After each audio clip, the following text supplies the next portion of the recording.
Hello नमस्कार, स्वागत है एक बार फिर से आपका अपने चैनल में जिसका नाम है चारों दिशाओं में भारत। इसमें हम लेकर आते हैं भारत से जुड़ी हुई अन्य देशों के साथ 5 बड़ी खबरें। शुरू करने से पहले आशा करते हैं आपका आज का दिन अच्छा रहे और आप अपने लक्ष्य की तरफ बढ़ते रहें।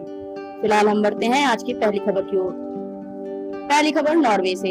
योग दुनिया के लिए भारत के सबसे बड़े उपहारों में से एक। नॉर्वे की राजदूत ने की पीएम के कदम की सराहना। बता दें कि पीएम मोदी ने हाल ही में कहा था कि दुनिया योग के 10वें अंतर्राष्ट्रीय दिवस को मनाने के लिए तैयार है।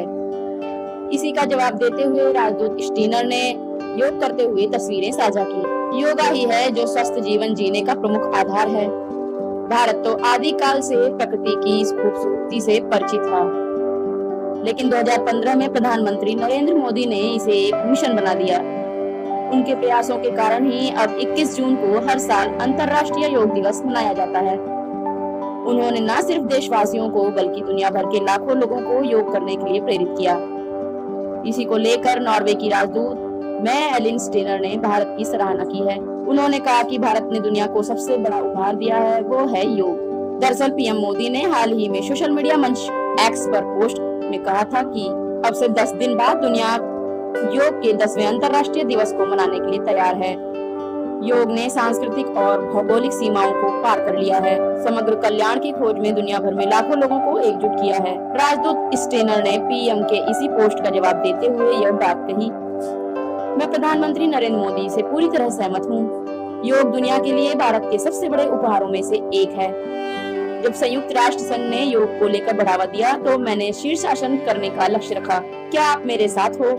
यह अंतर्राष्ट्रीय योग दिवस है तो चलो योग चैलेंज करते हैं। बता दें कि 27 सितंबर 2014 को संयुक्त राष्ट्र महासभा में दिए अपने संबोधन में पीएम मोदी ने 21 जून को विश्व योग दिवस के रूप में मनाने का प्रस्ताव दिया था। प्रस्ताव के बाद 11 दिसंबर 2014 को 130 देशों ने इस प्रस्ताव पर मुहर लगा दी। संयुक्त राष्ट्र में भारत के तत्कालीन राजदूत अशोक मुखर्जी ने उस वक्त बताया था कि भारत के प्रस्ताव पर 130 देशों का समर्थन अपने आप में एक कीर्तिमान है।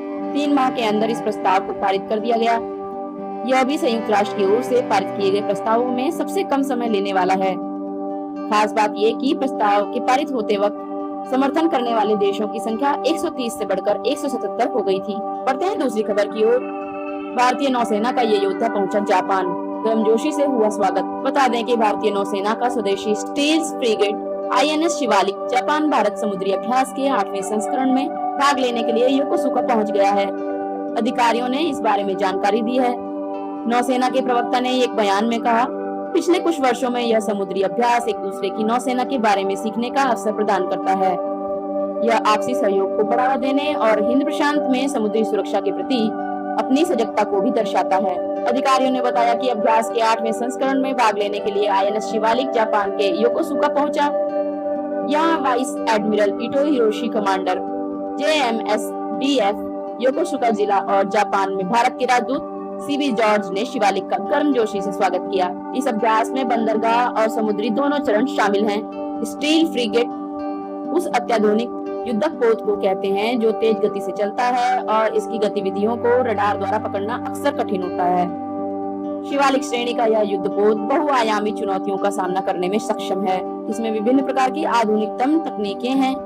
यह हवा, सतह और सतह के नीचे निगरानी करने वाले उपकरणों से लैस है। INS शिवालिक करीब 143 मीटर लंबा है और 250 नौसैनिकों को एक साथ ले जाने की क्षमता रखता है। यह पोत 29 समुद्री मील प्रति घंटा की रफ्तार से चल सकता है। INS शिवालिक क्लब और ब्रह्मोस जैसी मिसाइलों से लैस है। इस श्रेणी के अन्य पोत INS सतपुड़ा और INS सह्याद्री हैं। बढ़ते हैं तीसरी खबर की ओर। भारत से लौटने के बाद मालदीव के राष्ट्रपति मोहम्मद मुइज्जू के बदले सुर दिया बड़ा बयान। बता दें कि भारत की अपनी पहली आधिकारिक यात्रा को मालदीव और क्षेत्र के लिए सफलता बताते हुए राष्ट्रपति मोहम्मद मुइज्जू ने कहा कि ईश्वर की इच्छा से दोनों देशों के बीच मजबूत संबंधों से मालदीव के लोगों के लिए समृद्धि बढ़ेगी। मुइज्जू को चीन समर्थक माना जाता है। मुइज्जू ने प्रधानमंत्री नरेंद्र मोदी और उनकी मंत्रिपरिषद के शपथ ग्रहण समारोह में भाग लेने के लिए अपनी पहली भारत यात्रा संपन्न होने के बाद सरकारी मीडिया PSM से कहा, यह यात्रा मालदीव और क्षेत्र के लिए भी सफल रही है। लोकसभा चुनाव में जीत के बाद नरेंद्र मोदी ने रविवार को लगातार तीसरी बार प्रधानमंत्री पद की शपथ ली थी। इस समारोह में भारत के पड़ोस और हिंद महासागर क्षेत्र के देशों के शीर्ष नेताओं ने भाग लिया था। मोइत्रो ने कहा कि उन्हें प्रधानमंत्री मोदी का निमंत्रण पाकर खुशी हुई और वह इस कार्यक्रम में शामिल होकर भी उतने ही खुश हैं। उन्होंने कहा, मैं प्रधानमंत्री, राष्ट्रपति द्रौपदी मुर्मू और एस जयशंकर यानी विदेश मंत्री के साथ उच्च स्तरीय बैठकों के लिए भी आभारी हूँ। मुझे विश्वास है कि मजबूत द्विपक्षीय संबंध भविष्य में मालदीव के लिए आकांक्षाओं की ओर मजबूती देंगे। मोइत्रो ने कहा, ईश्वर की इच्छा से दोनों देशों के बीच मजबूत संबंधों के परिणाम स्वरूप मालदीव और मालदीव वासियों के लिए समान रूप से समृद्धि बढ़ेगी। बढ़ते हैं चौथी खबर की ओर। चौथी खबर, रशिया यूक्रेन वॉर से। रूस की सेना में कर रहे थे काम, यूक्रेन के साथ जंग में 2 भारतीयों की हुई मौत। बता दें कि रूस और यूक्रेन के बीच छिड़ी जंग में भारतीय नागरिक मारे गए हैं। भारत की तरफ से कहा गया है कि रूसी सेना की तरफ से भर्ती किए गए 2 भारतीय नागरिक हाल में रूस यूक्रेन युद्ध में मारे गए हैं, जिससे ऐसी मौतों की संख्या बढ़कर 4 हो गई है।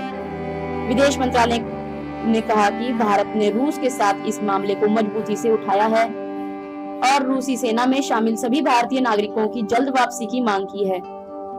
बयान में कहा गया कि भारत ने मांग की है कि रूसी सेना द्वारा भारतीय नागरिकों को किसी भी और भर्ती पर पूरी तरह से रोक लगाई जाए और ऐसी गतिविधियां हमारी साझेदारी के अनुरूप नहीं होंगी। विदेश मंत्रालय ने कहा, हमें यह बताते हुए खेद है कि रूसी सेना द्वारा भर्ती किए गए 2 भारतीय नागरिक हाल ही में रूस और यूक्रेन के बीच जारी संघर्ष में मारे गए हैं। विदेश मंत्रालय ने कहा, हम मृतकों के परिवार के प्रति अपनी गहरी संवेदना व्यक्त करते हैं।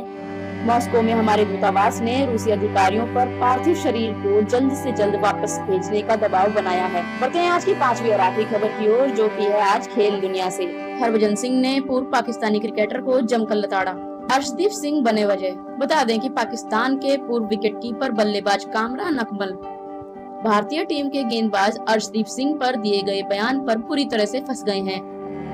भारत और पाकिस्तान के बीच T20 वर्ल्ड कप 2024 में खेले गए मैच के दौरान अकमल पाकिस्तान के चैनल ARY न्यूज पर बतौर एक्सपर्ट हिस्सा ले रहे थे। तभी उन्होंने अर्शदीप सिंह को देखकर सिख समुदाय पर एक टिप्पणी कर दी। अब भारत के पूर्व स्पिनर हरभजन सिंह ने अकमल को घेर लिया है। पाकिस्तान को इस मैच के आखिरी ओवर में जीत के लिए 18 रनों की जरूरत थी।